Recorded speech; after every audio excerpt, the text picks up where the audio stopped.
같은 일을 많이 행하느니라 하시고 아멘. 모두 자리에 앉으시겠습니다. 착석하시면서 우리 옆에 계신 분들 또 앞뒤 좌우에 계신 분 한 5분 정도 서로를 한번 축복했으면 좋겠습니다. 주님의 이름으로 축복합니다 하고 축복했으면 좋겠습니다. 주님의 이름으로 축복합니다. 주님의 이름으로 축복합니다. 지금 우리는 갈릴리 바다를 주변으로 이루어지는 예수님의 행적들을 보고 있습니다. 우리 지난 시간은 제자들만 배를 타고 가다가 제자들은 바다에서 잔뼈가 굵었던 어부도 있었는데요.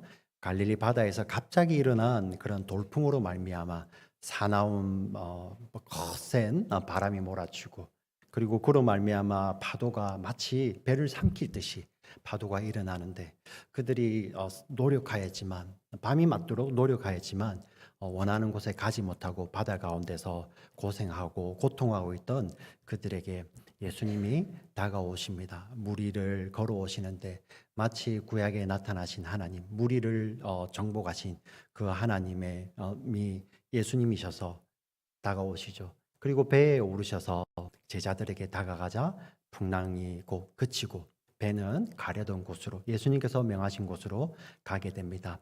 그리하여 다음 날이 되어 아침이 되었습니다. 사람들이 예수님께 많이 모여들기 시작합니다. 원래 예수님은 유명하였지만 그 전날 저녁에 어떤 일이 있었습니까? 그 갈릴리 호수 근처에 있던 그 빈들 광야에서 남자만 5천 명, 갈릴리 온 고을에서 찾아왔던 성인만 5천 명, 뭐 어린이와 우리 여인들을 같이 하면 상당히 많은 수겠죠. 그들을 떡 5개로 먹이셨던 그 예수님의 소문이 갈릴리 사방 전역에 다 퍼지게 됩니다. 그리하여서 오늘 6장 마지막에는 조금 독특한 내용이 기록되어 있습니다. 사람들이 이제 병든 자를 예수님께 데려옵니다. 예수님께서 가시는 마을마다 도시마다 지방마다 사람들이 병든 자를 예수님께 데리고 와서 예수님께 청하여서 예수님의 옷에만 손을 대기를 원하고요.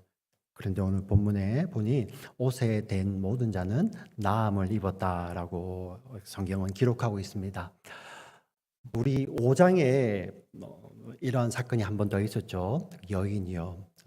12해 동안 혈유병, 몸에서 피가 나는 것입니다. 율법의 정죄함을 받아서 부정하다. 12해 동안 부정하다고 칭함을 받았던 그 여인이 예수님 몰래 뒤로 돌아와서 예수님 옷가에 손을 대며 내가 손만 대면 나음을 얻는 그 믿음으로 되었을 때 그 여인은 고침을 받았습니다. 그 사건이 이제 6장 하반부 마지막 부분에는 그 지역에 예수님께서 가시는 곳곳마다 그 일이 벌어지고 있는 것입니다.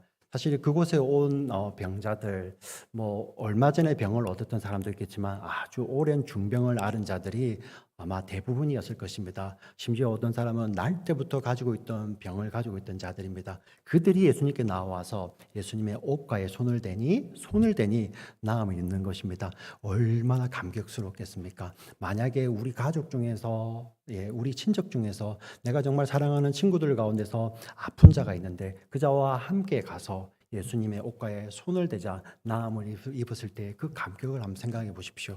우리 공동체가 우리 아픈 지체들 위해서 함께 기도하는데 그 기도 가운데 예수님께서 만져주셨을 때 그 감격을 한번 생각해 보십시오.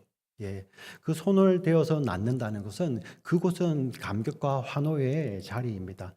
오늘 그 자리에 어떤 한 무리가 등장을 하게 됩니다. 예루살렘으로부터 이 갈릴리 지역까지 지금 구글 지도로도 100마일이 넘는 길입니다. 걸어서 온다면은 적어도 3일 길. 그리고 그 당시에 우리 예루살렘에 있는 종교 지도자들은 예루살렘에서 갈릴리 오기까지 그 가운데 있는 사마리아라는 곳이 있습니다. 그곳을 통과하지를 않았어요. 그래서 돌아서 그 길을 가야 됩니다. 그렇기 때문에 3일이 아니라 적어도 5, 6일은 걸려서 온 사람들입니다. 아마 예루살렘에도 이제 이 예수님에 대한 소문, 그전에도 예수님에 대한 소문이 있었지만 아니 떡 5덩어리로 5천 명을 먹이셨다는 그 예수님의 소문이 사방팔방까지 이제 퍼져나가는 것이죠. 그리하여 예수님을 만나기 위해서 예루살렘에서 왔는데 그들도 그 장면을 보는 거예요.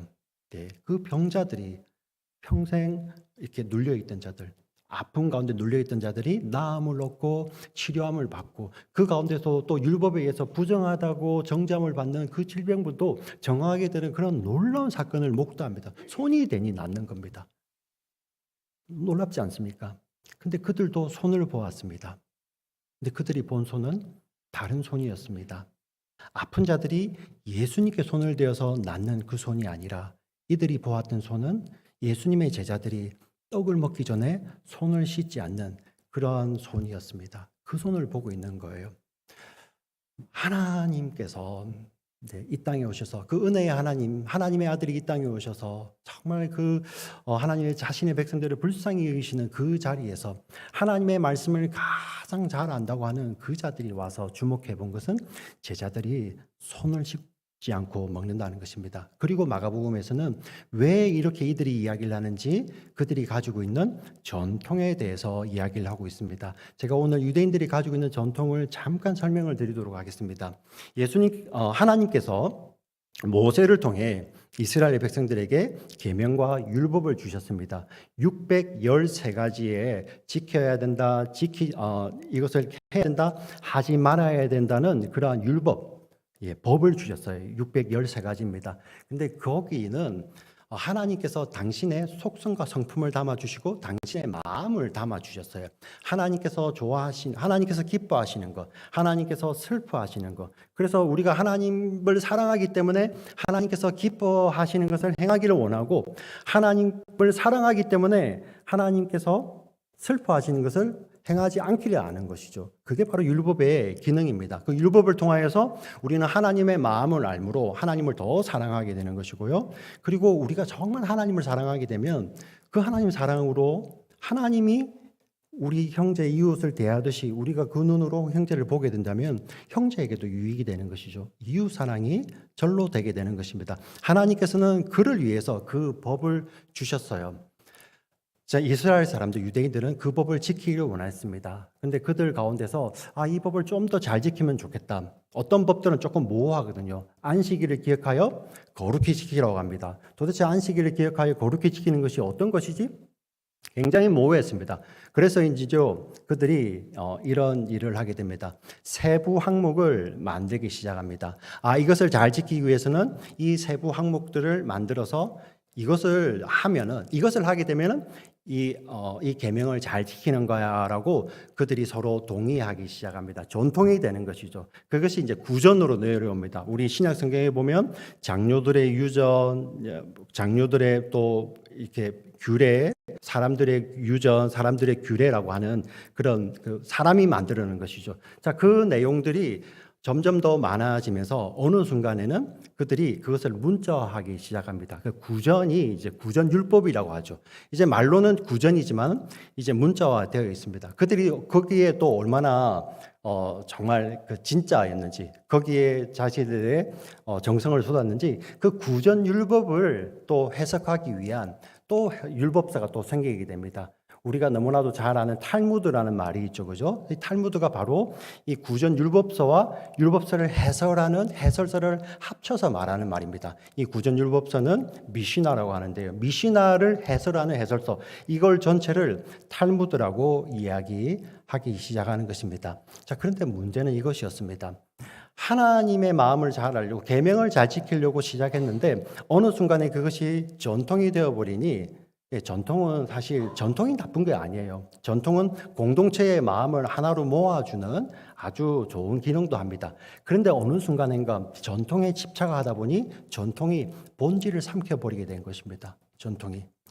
사실 율법이라는 것은 우리가 하나님 마음을 알기 위해서 하나님께서 주신 것인데 어느 순간에는 하나님의 마음은 전혀 관심이 없이 내가 정해놓은, 우리 공동체가 정해놓은 그러한 규칙을 지키냐 안 지키냐로 사람을 판단하기 시작하는 것이죠.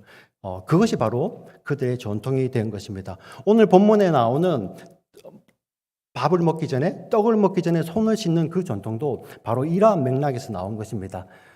사람의 손을 씻는 율법은 여기에 있습니다. 우리 출애굽기 30장 17절부터 20절 말씀을 한번 읽어보도록 하겠습니다. 우리 에어컨 조금 낮춰주시겠습니까? 출애굽기 30장 17절부터 20절까지 말씀을 같이 한번 읽도록 하겠습니다. 같이 읽겠습니다. 시작.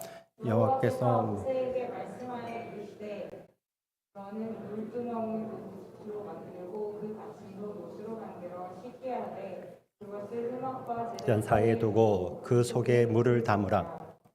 아론과 그의 아들들이 그 두멍에서 수족을 씻되 그들이 회막에 들어갈 때 물로 씻어 죽기를 면할 것이요 제단에 가까이 가서 그 직분을 행하여 여호와 앞에 화제를 사를 때에도 그리할지니라.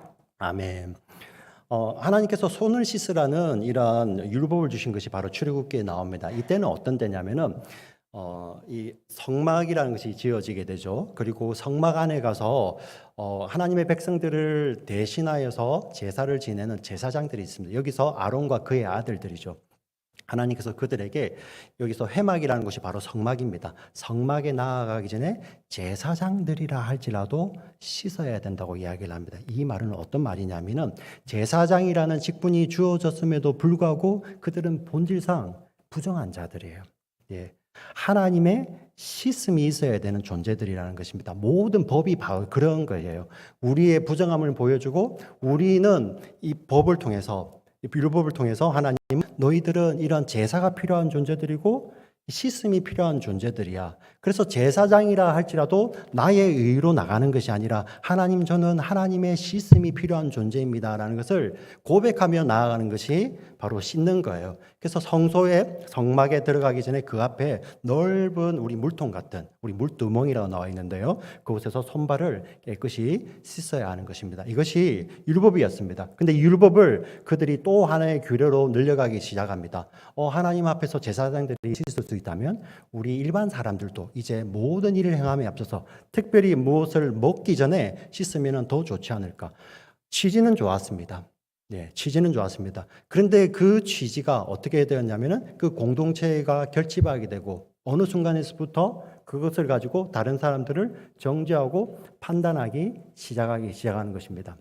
이것이 문제가 된 것입니다. 시장이라든지 여러 곳에 가면은 수많은 사람들이 있기 때문에 여기는 반드시 부정한 사람들이 있을 거야. 유대인들이 이런 생각까지 하기 시작합니다. 스치는 것이 아니라 그들의 그림자만 닿기만 해도 만약에 내 물건에 내가 소유하고 있는 물건에 이방인이 지나가면서 그 그림자가 덮여도 그 물건은 부정해진다고 그들은 생각하기 시작했습니다. 차별하기 시작한 것이죠. 그리하여 만약에 어떤 밖을 나갔다가 손을 씻지 않은 상태로 부정한 상태로 음식을 집어서 그것을 입안에 삼키게 되면 음식을 먹는 자신도 부정하게 된다고 하여서 이런 손 씻는 규례를 만들어내기 시작한 것입니다. 그래서 이 어떤 장면입니까? 예수님이 오셔가지고 예수님의 옷에 예수님 몸에 손이 닿자 나음을 잇는 그런 놀라운 장면 가운데서 그들은 그 손이 아니라 제자들이 손 씻지 않고 먹는 그것을 매 눈으로 바라보고 그것을 잡아내서 예수님 왜 당신의 제자들은 손 씻지 않고 이렇게 합니까? 응? 먹습니까? 이런 이야기를 하는 것입니다. 여러분 사실 전통이 이렇게 무서운 것입니다. 특별히 사람이 만들어낸 전통. 이 유대인들이 세운 전통은 하나님의 그 본질, 하나님의 마음과는 전혀 상관이 없이 이제 그들이 가지고 있는 그 전통으로 말미암아 그 전통의 기준에 미치지 못하는 자들은 정죄합니다. 미워합니다. 우리가 가진 전통도 잘 지키지 못하는 저런 이상한 사람들, 정죄하고 미워하죠. 그리고 그 전통의 기준을 자기들보다 더 잘 지키는 사람이 있으면 어떻게 할까요? 시기하고 질투하게 됩니다. 그리고 내부적으로는 어떤 일이 벌어지겠습니까?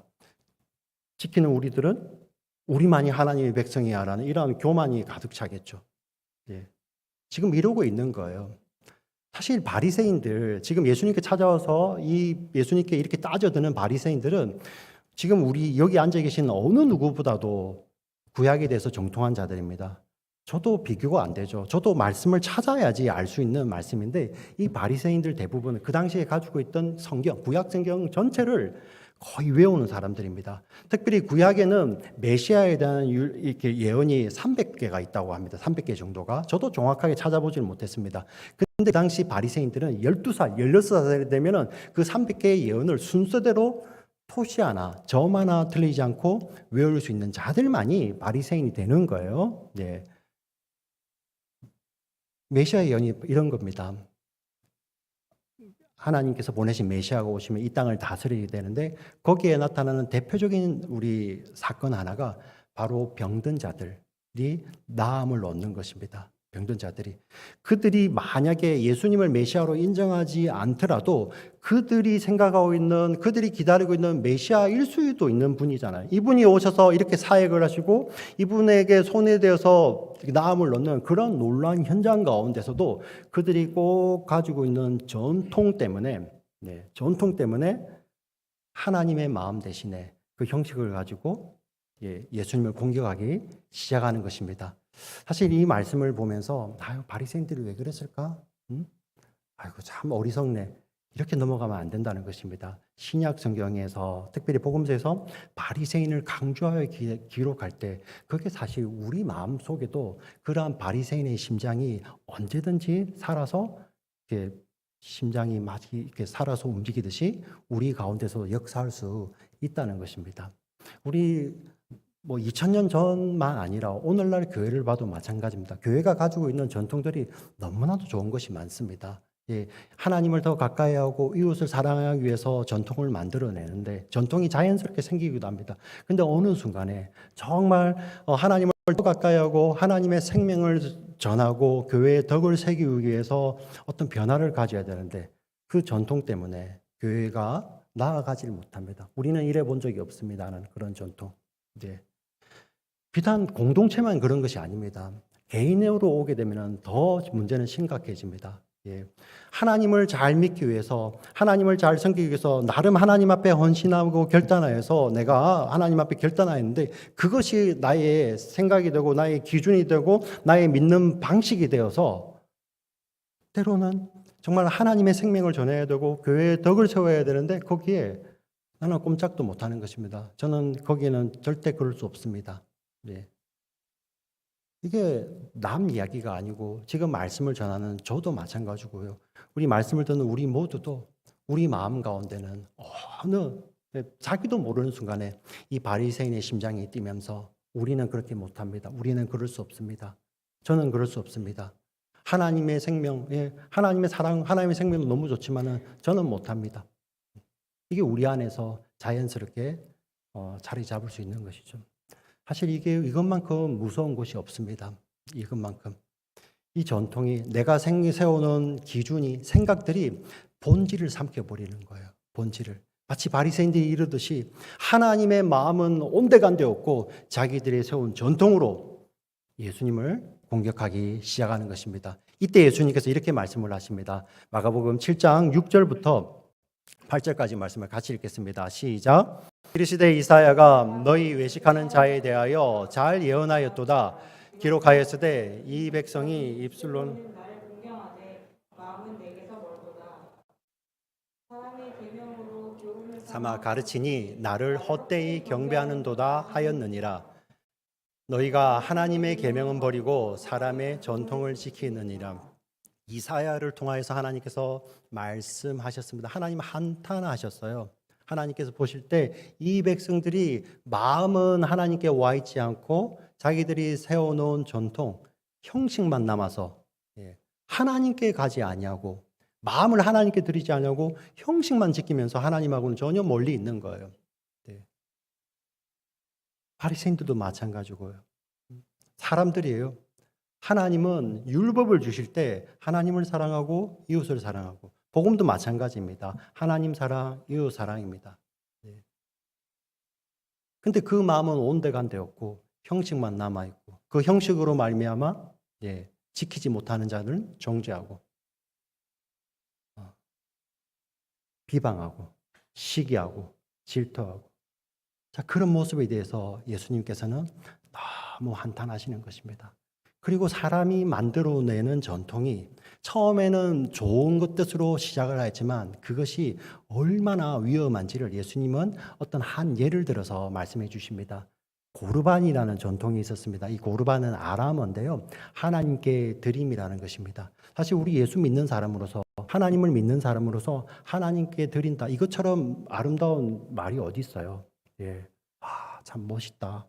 나도 저렇게 하나님께 드렸으면 나의 마음을 내 삶을 저렇게 드리는 내가 못하는 것에 대해서 굉장히 부러울 뿐이지 그렇게 하는 모습은 굉장히 참 멋있습니다.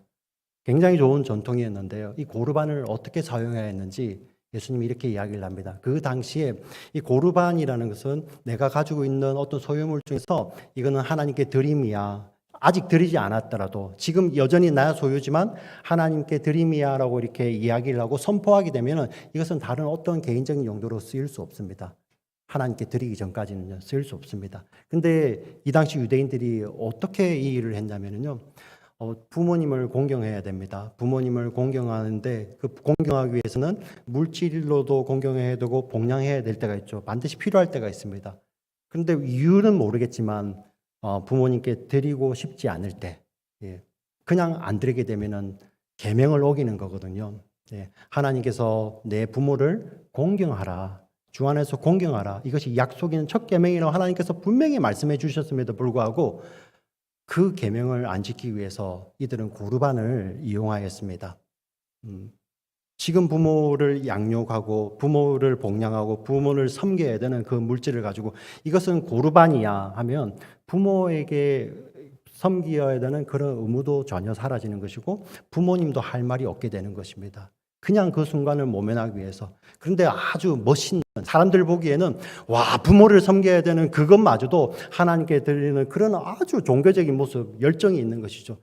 근데 하나님이신 예수님은 그것을 그렇게 싫어하셨습니다. 하나님께서는 마음은 전혀 없이 형식만 남아서 사람들에게는 보이길 좋아하고 너무나도 화려해 보이고 종교적으로는 화려해 보이지만 그 마음에는 하나님도 없고 부모도 없는 거예요. 우리가 잘 오해 안 했으면 좋겠습니다. 하나님을 사랑한다고 하면서 부모를 공경하지 않으면 그 하나님을 사랑하는 그 바른 사랑이 아니에요. 동시에 또 부모를 공경하면서 하나님 사랑 없이 내가 부모만 내 힘으로 공경해야지. 그것은 또 올바른 공경이 되지 못합니다.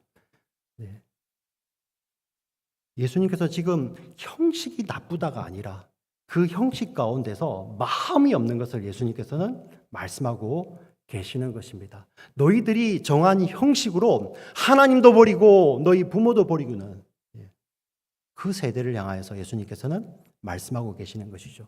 그리고 예수님께서는 이렇게 말씀을 이어가십니다. 같이 읽겠습니다. 우리 마가복음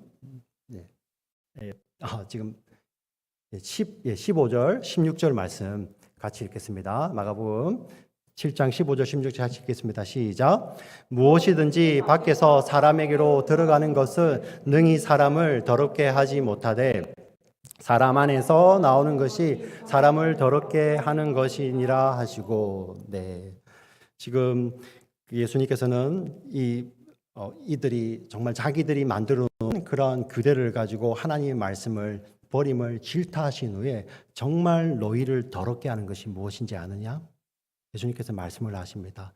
손 안 씻고 먹는 것이 아니다. 물론 예수님 이 시대의 손 씻고 안 씻고는 보건 위생을 말하는 것이 아니에요. 지금 이 종교인들이 말하는 것은 제의적인 것입니다. 정결의식 가운데서 손 씻는 것이죠. 그래서 지금 예수님 말씀하시는 것은 너희들이 손을 씻고 안 씻고스로 너희들이 더러워지는 것이 아니다. 너희들이 먹는 음식으로 너희가 더러워지는 것이 아니다. 하나님이 원하는 정결은 너희 몸이 아니라 하나님은 너희 마음의 정결을 원하시는데 너희가 지금 먹는 그 음식들은 너희가 손으로 집어서 먹는 음식은 입으로 들어와서 배로 들어가 뒤로 버려진다고 예수님께서는 말씀하십니다. 무엇입니까? 음식을 먹으면 그것을 먹고 소화해서 뒤로 나오는 것이죠. 그 음식이 너희의 마음으로 들어가는 것이 아니라고 말씀을 하십니다. 너희를 더럽게 하는 것은 그렇게 너희 입으로 들어가는 것이 아니라 오히려 너희 마음에 있는 것이 너희를 더럽게 한다 말씀을 하시고 이런 말씀을 하십니다. 마가복음 7장 21절부터 23절 같이 읽겠습니다. 시작. 속에서 곧 사람의 마음에서 나오는 것은 악한 생각 곧 음란과 도둑질과 살인과 간음과 탕욕과 악독과 속임과 음탕과 질투와 비방과 교만과 우매함이니 이 모든 악한 것이 다 속에서 나와서 사람을 더럽게 하느니라. 아멘. 아멘. 진짜 우리를 더럽게 하는 것은 그 음식이 아니라 우리 마음 안에 있는 이러한 악한 생각들입니다. 하나님 생각하시는 그 음란한 생각들, 하나님 생각하시는 그 교만한 생각들. 예. 하나님 진짜 보시는 것은 우리의 내면이고 우리의 마음이죠. 너희들이 백날 그 손을 씻어서 손을 씻음으로 말미암아 그 내면이 깨끗해지는 것이 아니라 너 내면 안에 있는 그 더러운 것이 너 안에서 나오면서 너희를 더럽게 한다라고 예수님은 말씀하시는 것입니다. 우리는 이 예수님의 말씀을 들어야 됩니다. 근데 중요한 것은 예수님께서 이렇게 말씀을 하세요. 너희 내면에 있는 것, 그런 악한 생각들, 음란한 생각들, 시기하고 질투하고 비방하고 교만한 그러한 모든 생각들이 너를 더럽게 한다고 말씀은 하시는데 어떻게 씻어야 되는지에 대해서는 여기서 말씀을 하지 않습니다. 사실 바리새인들이 와서 손을 씻는 것도 그 더러움을 씻기 위해서 씻었는데 하나님은 그 의식으로는 너희들이 정한 의식으로는 씻을 수 없다고 말씀을 하십니다. 그리고 너희 안에는 이런 더러운 것들이 있는데 그 더러운 것들은 너희를 더럽게 한다고만 말씀을 하시고 씻음에 대해서는 말씀해 주시지 않으셨습니다.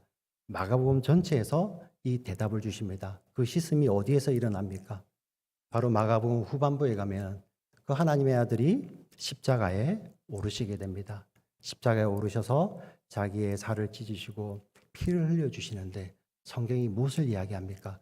하나님의 아들, 하나님께서 자신의 몸을 찢어서 흘리시는 그 피가 우리 내면에 있는 이러한 모든 악한 생각들과 더러운 것들을 다 씻으신다는 것입니다. 예수님께서는 그 씻음을 주시기 위해서 이 땅에 오신 것입니다.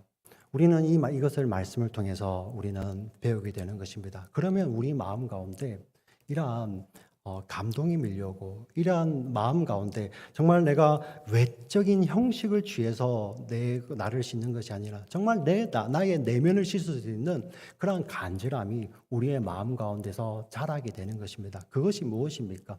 이 땅에 오셔서 우리를 위해서 자기 몸을 찢으시고 피 흘려주신 그 주님의 씻음이 나의 씻음이 되기를 원하는 그러한 간절함이 우리 가운데서 생기는 것이죠. 그 예수님의 씻음으로만 하나님 내 마음이 정결하게 될 수 있습니다. 예수의 피로 나를 씻어 주시옵소서, 예수의 피로 나를 정결케 해 주시옵소서라는 그러한 마음의 간절함이 생기게 되는 것입니다. 오늘 이 말씀을 들을 때도 마찬가지입니다. 나는 아니야. 나는 그 정도는 아니야. 이것이 아닙니다. 우리의 내면을 정말 하나님 앞에, 하나님 말씀 앞에 비추어 보기를 원합니다. 나는 그래도 바리새인 정도는 아니잖아. 예, 지금은 아닐 수 있습니다. 그러나 우리는 언제든지 우리 안에 그 바리새인의 심장이 뛸 수 있는 것입니다. 내 마음이 그렇게 더럽지는 않잖아. 그래도 저런 악인들보다 아니지. 아니요. 우리 마음에 있는 그 죄의 씨앗들, 욕망의 씨앗들은 언제든지 예수님이 말씀하신 것처럼 그렇게 우리 마음 가운데서 이렇게 문득문득 솟아 나올 수 있는 것이 바로 우리지 않습니까? 우리의 이 정함은 어떻게 이루어집니까? 바로 나를 위해서, 우리를 위해서 자기 몸을 찢으시는 예수님께만 있는 것입니다. 말씀을 정리하겠습니다. 이제 우리는 우리의 내면의 우리 씻음은 예수의 피로만 씻게 됩니다. 이제 우리는 물로 씻는 것이 아닙니다. 물로 우리를 정하게 하는 것이 아닙니다. 우리의 물이 아니라, 우리가 준비한 물이 아니라 생명수 되시고 영원한 생수 되신 예수님 안에 들어갈 때 그 예수님이 우리의 정함이 되시는 거예요. 여러분 믿으십니까? 네. 말씀을 들을 때 그러한 것이 우리 마음 가운데서 간절해야 됩니다. 이것은 2000년 전에 그리고 그 유대인들에게만 있었던 그 이야기가 아니라 오늘 우리의 내면 가운데서, 오늘 우리 공동체 가운데서 지금도 일어나고 있는 그러한 사건입니다. 네. 우리가 우리의 전통, 우리의 생각에 갇히게 되면 하나님의 일하시는 것이 아니라 그 가운데서 하나님이 일하심 대신에 나의 생각이 막 올라오기 시작하죠. 그게 바로 우리의 본질적인 우리의 마음입니다. 우리의 마음밭입니다. 그 가운데 정말 우리는 간절함으로 기도함으로 예수님께서 내 마음을 다스려 주시고 예수의 피로 나의 죄를 씻어 주시고 예수의 우리 그 생명수로 말미암아 나를 정하게 하셔서 이제는 내가 내 힘이 아니라 예수의 힘으로만, 내 길이 아니라 예수의 길을 따르고 내가 아니라 나를 사랑하사 나를 위해 자기 자신을 주신 예수 그리스도를 믿는 믿음으로 살기를 원하는 그런 내가 되고 우리 공동체가 되시기를 주의 이름으로 간절히 축원합니다. 아멘. 살아서 역사하시는 하나님 아버지 감사합니다.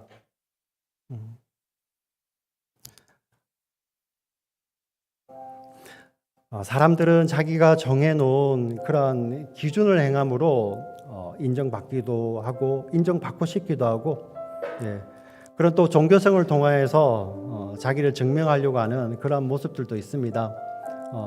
근데 그게 남일 같았는데 말씀을 들어보니 저의 안에도 있음을 믿음으로 고백합니다. 하나님 참 불쌍히 여겨 주시옵소서. 그리고 더 놀라운 것은 예수님께서 말씀하셨던 그러한 더러운 생각들이, 악한 생각들이 언제든지 내 마음 가운데 이렇게 문득문득 올라와서 하나님도 떠나버리고 이웃도 무시해버리는 그러한 저의 모습을 바라보게 됩니다. 오 주님 불쌍히 여겨 주시옵소서. 내 힘으로 내 능력으로 씻을 수 없음을 다시 한번 고백합니다. 우리 속에 있는 그 더러움을 아시면서도 그 우리의 죄를 대신하기 위해서 우리의 죄를 다 짊어지시고 그 십자가에서 자신의 생명을 내어주시고 자신의 살을 찢으시고 피 흘려주심으로 말미암아 우리의 죄를 사해 주시고 우리의 부정한 영혼을 정한 영혼으로 씻어주시는 생명수 되신 예수님, 생명의 어린 양 되신 예수 그리스도를 이 시간에 찬송하며 예수 그리스도를 우리 마음 가운데 주인으로 모시길 원합니다. 하나님 우리 기도를 지켜주시고 사는 날 동안 주님 만나는 날 동안 주님 오시는 그날 동안 정말 이 믿음으로 믿음의 고백으로 우리 믿음의 여정을 이어갈 수 있는 우리 모두가 될 수 있도록 주여 축복하시고 역사하여 주시옵소서. 우리를 사랑하시는 구주 예수 그리스도의 이름으로 간절히 기도합니다.